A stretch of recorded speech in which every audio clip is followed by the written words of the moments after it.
സമാധാനവും സഹിഷ്ണുതയും സംരക്ഷിക്കാൻ ലോകം കൈകോർക്കണമെന്ന ഹറം ഇമാം ഡോക്ടർ അബ്ദുള്ള അബ്ദുറഹ്മാൻ അൽ ബുവൈജാൻ KNM സംസ്ഥാന സമിതിയുടെ സമാധാന സമ്മേളനം കോഴിക്കോട് ഉദ്ഘാടനം ചെയ്യുകയായിരുന്നു അദ്ദേഹം. കോഴിക്കോട് കടപ്പുറത്തായിരുന്നു KNM സംസ്ഥാന സമിതി സമാധാന സമ്മേളനം സംഘടിപ്പിച്ചത്. വെറുപ്പിന്റെ ലോകക്രമത്തെ സ്നേഹം കൊണ്ട് തിരുത്താൻ കൈകോർക്കണമെന്ന് ഹറം ഇമാം ഷെയ്ഖ് ഡോക്ടർ അബ്ദുള്ള അബ്ദുറഹ്മാൻ അൽ ബുവൈജാൻ ആവശ്യപ്പെട്ടു. الذي تنظمه ندوة المجاهدين في كيرلا، فتحية خاصة لمشايخ هذه الندوة المباركة وطلبة العلم فيها ولروادها وزوارها وداعميها.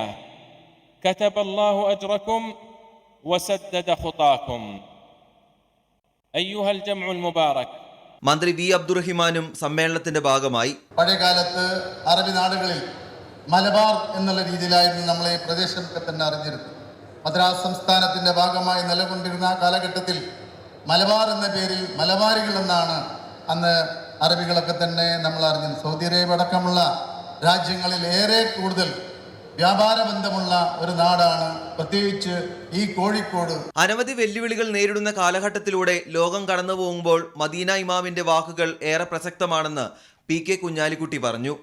നമ്മൾ ഇന്ന് വർത്തമാന കാലഘട്ടത്തിലുള്ള നിരവധി പ്രശ്നങ്ങൾ നമ്മളെയൊക്കെ വ്യാകുലപ്പെടുത്തുന്നുണ്ട്, അങ്ങേയറ്റം വിഷമിപ്പിക്കുന്നുണ്ട്. കാരണം ബോധപൂർവം മനുഷ്യരെ തമ്മിൽ ഡിവൈഡ് ചെയ്ത് ഭിന്നിപ്പിച്ച് അതിൽ നിന്ന് രാഷ്ട്രീയ മുതലെടുപ്പ് നടത്തി അങ്ങനെ കൊണ്ടുപോകുന്ന ഒരു കാലഘട്ടത്തിൽ മത അനുഷ്ഠാനങ്ങളെയും അതുപോലെ തന്നെ മതവിശ്വാസത്തെയും ഒക്കെ അപമാനിക്കാനും അതുപോലെ തന്നെ ഓരോരുത്തരുടെയും വിശ്വാസത്തിൽ ഇടപെടാനും ഒക്കെ ശ്രമം നടന്നുകൊണ്ടിരിക്കുന്ന ഒരു സ്ഥിതി. മഗ്‌രിബ് നമസ്കാരത്തിനും മദീന ഇമാം നേതൃത്വം നൽകി. KNM president TP Abdulla Koya Madani ചടങ്ങിൽ അധ്യക്ഷനായി. MK Raghavan MP, PMA Salam, doctor Fazal Gafoor തുടങ്ങി നിരവധി പേർ സമ്മേളനത്തിന്റെ ഭാഗമായി. 24 കോഴിക്കോട്.